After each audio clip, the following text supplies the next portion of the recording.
साथियों नमस्कार। खबर हेडक्वार्टर से मैं कुणाल पंत। साथियों, आज मैं आपको विस्तार से बताना चाहूंगा उत्तर प्रदेश की राजनीति में एक बार फिर हलचल तेज हो गई है। वजह है कांग्रेस महासचिव और सांसद प्रियंका गांधी वाड्रा। उनके जन्मदिन के मौके पर शुरू हुआ कांग्रेस का नया राजनीतिक अभियान और उससे जुड़ी अटकलें कि क्या 2027 के विधानसभा चुनाव में कांग्रेस उन्हें उत्तर प्रदेश का चेहरा बनाने जा रही है क्या। साथियों, यहां पर एक सोचने वाली बात यह भी है कि इस पूरी खबर को सबसे पहले विस्तार से सामने लाया है मनी कंट्रोल, जिसने रिपोर्ट के मुताबिक प्रियंका गांधी के जन्मदिन पर शुरू हुआ एक बड़ा अभियान महज एक औपचारिक कार्यक्रम नहीं बल्कि 2027 के चुनाव को ध्यान में रखकर बनाई गई एक लंबी राजनीतिक रणनीति का हिस्सा है। यही वजह है कि राजनीतिक गलियारों में चर्चा है कि कांग्रेस नेतृत्व अब की बार उत्तर प्रदेश में सीधे और आक्रामक तरीके से उतरने की पूरी तैयारी में लगा हुआ है। साथियों, अगर प्रियंका गांधी की राजनीति को समझना है तो सबसे पहले उनके अब तक के रिकॉर्ड को देखना बहुत ही अधिक जरूरी है। प्रियंका गांधी लंबे समय तक पर्दे के पीछे रहकर चुनावी रणनीति संभालती रही। 2019 में उन्हें कांग्रेस की महासचिव बनाकर उत्तर प्रदेश की जिम्मेदारी सौंपी गई थी। इसके बाद उन्होंने जमीन पर उतरकर राजनीति की, चाहे वह उन्नाव और लखीमपुर खीरी जैसे संवेदनशील मुद्दे हों या महिलाओं और युवाओं को लेकर चलाए गए अभियान हो। साथियों, बहुत बड़ी बात यहां सोचने वाली यह भी है कि इसके अगर मैं आगे की बात करूं तो 2021 और 2022 के दौर में प्रियंका गांधी ने लड़की हूं, लड़ सकती हूं जैसे नारों के साथ कांग्रेस को एक नई पहचान देने की कोशिश भी की थी। उन्होंने महिलाओं, दलितों, पिछड़ों और युवाओं के सवालों को मुखरता से उठाया था और सरकार के खिलाफ सड़क से लेकर सोशल मीडिया तक अपनी आवाज बुलंद की थी। हालांकि 2022 के विधानसभा चुनाव में कांग्रेस को इसका सीधा चुनावी लाभ नहीं मिला। पार्टी का प्रदर्शन बेहद कमजोर रहा और यही वह बिंदु है जहां से प्रियंका गांधी की राजनीति पर सबसे बड़ा सवाल खड़ा हुआ और खड़ा होता चला गया। अब साथियों, इसके अगर मैं आगे की बात करूं और मनी कंट्रोल की रिपोर्ट भी यही बताती है कि अब कांग्रेस उसी गलती को दोहराना बिल्कुल भी नहीं चाहती। इसी कारण प्रियंका गांधी के जन्मदिन पर परिवर्तन प्रतिज्ञा जैसे कार्यक्रम की शुरुआत की गई।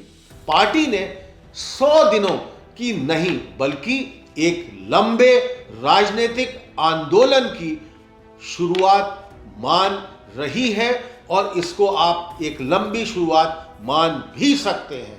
कांग्रेस का फोकस इस बार केवल नारों तक सीमित नहीं है बल्कि संगठन को लेकर दोबारा खड़ा करने, बूथ लेवल तक कार्यकर्ताओं को सक्रिय करने और सामाजिक समीकरणों को नए सिरे से साधने की कोशिश भी है।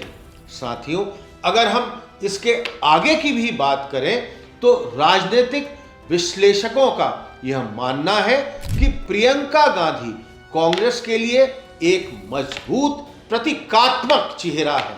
नेहरू गांधी परिवार का नाम आज भी उत्तर प्रदेश के कई इलाकों में भावनात्मक रूप से जुड़ा हुआ है। प्रियंका गांधी की भाषा, उनका सड़क पर उतरकर प्रदर्शन करना और आम लोगों से संवाद करना उन्हें पार्टी के अन्य नेताओं से बिल्कुल ही अलग बनाता है। यही वजह है साथियों कि कांग्रेस उन्हें आगे रखकर यह संदेश देना चाहती है कि पार्टी यूपी की लड़ाई को बिल्कुल भी हल्के में नहीं ले रही है। साथियों, ये बहुत बड़ा ऐलान है कांग्रेस पार्टी की ही तरफ से। लेकिन सवाल यहीं खत्म नहीं होता साथियों।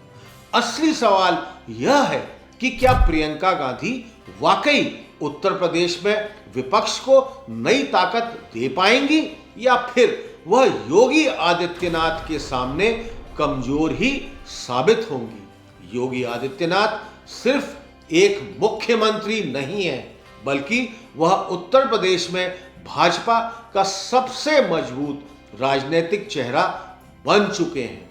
2 बार सत्ता में वापसी, मजबूत संगठन, प्रशासनिक नियंत्रण और हिंदुत्व की राजनीति का बड़ा आधार योगी को एक बेहद ताकतवर नेता बनाता है और बना भी चुका है। साथियों, अगर हम इसके आगे की बात करें तो प्रियंका गांधी की चुनौती यहां बेहद कठिन हो जाती है।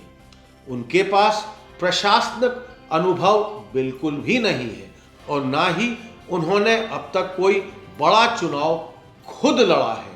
कांग्रेस का संगठन भी उत्तर प्रदेश में कमजोर स्थिति में है। ऐसे में सिर्फ प्रियंका गांधी का चेहरा होना ही काफी नहीं होगा।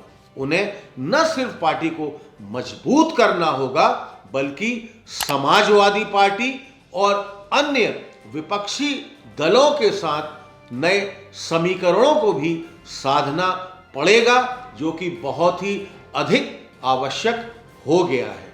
साथियों, इसके भी अगर हम आगे की बात करें तो कई राजनीतिक विश्लेषकों का यह बात सामने आती है कि अगर प्रियंका गांधी 2027 में कांग्रेस का चेहरा बनती हैं तो उनका सबसे बड़ा योगदान यह होगा कि वह कांग्रेस को राजनीतिक चर्चा के केंद्र में वापस ले जाएंगी। लेकिन भाजपा को सत्ता से हटाने के लिए यह काफी नहीं माना जाना चाहिए, क्योंकि योगी आदित्यनाथ की राजनीति विकास, कानून व्यवस्था और मजबूत नेतृत्व की छवि पर टिकी है, जबकि प्रियंका गांधी की राजनीति फिलहाल संघर्ष और विरोध के इर्द गिर्द ही घूमती दिखाई देती है।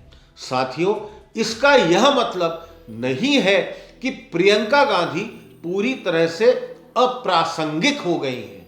अगर कांग्रेस जमीनी स्तर पर संगठन खड़ा करने में सफल होती है, अगर विपक्ष एकजुट होता है और अगर प्रियंका गांधी खुद चुनावी मैदान में उतरती हैं, तो मुकाबला बहुत ही अधिक दिलचस्प हो सकता है। लेकिन मौजूदा हालात में राजनीतिक विशेषज्ञों का यही मानना है कि प्रियंका गांधी योगी आदित्यनाथ को सीधी टक्कर देने की स्थिति में तभी आ पाएंगी जब कांग्रेस रणनीति, गठबंधन और संगठन तीनों मोर्चों पर एक साथ काम करे।